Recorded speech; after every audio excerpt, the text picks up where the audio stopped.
I remember the image of Carla's brunette hair and how I watched it survive, never comprehending why my eyes feasted on her teary ones and enjoyed her salty prisms of fear that once fell on my crayon book. I remember the image of gigantic hands that came that one summer and stayed.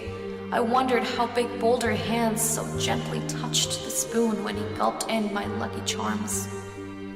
Or when he led my youngest sister to the corner closet and told me that it was the forbidden game I wasn't allowed to play. I remember the image of my mother caressing a fur ball that slowly developed vomit green eyes, pathetic drowning voice that screeched for mercy. The last time I saw its furry hair dissolving in the inky water below.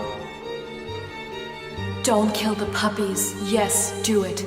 I looked around and saw only pain as I remember watching others feel the same way.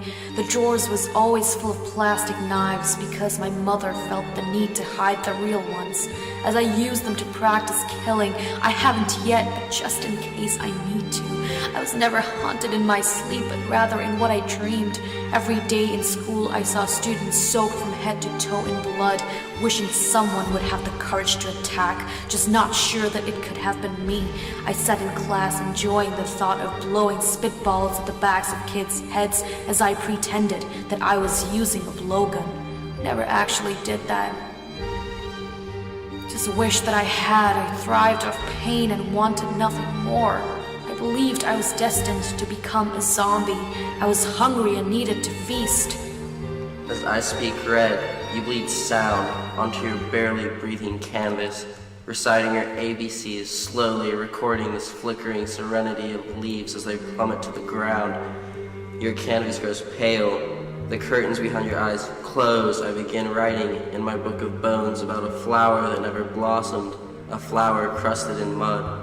When the final frozen essence melts away into boiling blood and vaporizes into the scent of the psychosphere, aluminum winds wailing and gut-wrenching screams which pierce the eardrums like the tick-tick-ticking of a clock, while the play of black and white continues to mesmerize the onlookers, unaware that they blend like the bodies dumped in soil, lost in woods, grabbed by the branches of a seed planted begrudgingly.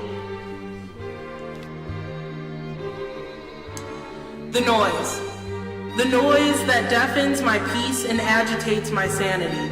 Picking up the knife that I'll use to carve the depravity out of the hearts of those I wish to piece together with scar tissue sutured by prayers for the prayed. Of those walking around me imagining their graves. Sometimes I wish my cataracts could blind. Instead, they just clarify the normalcies I can't decipher.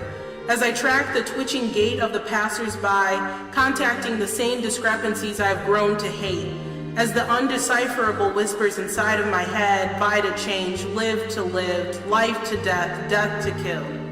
So as I wade in a pool of strangers' blood, drowning out the screams of helpless hosts, of those ignorant enough to try to outrun, the insanity that seems stranger than fiction, as I try to outswim the tide that rolls in my addiction. In the depths of my thoughts, I almost forgot the wheelchair for which I sit, crippled by the rocker that nurses my disjoint hip. Refusing to swallow the pills that the nurse fills to the brim because I refuse to be told what to do by psychoanalysts, who declare my cousins who have for years sat on either side of my shoulders charting it is only in the mind of the beholder. So I live a life predestined for hell as I await the reincarnation of displaced self-righteousness, radiating from the increasing voltage of the chair that illuminates the justice for the death of lives I have caused, as they strip the virtue that barely clothes the right of the wrongs.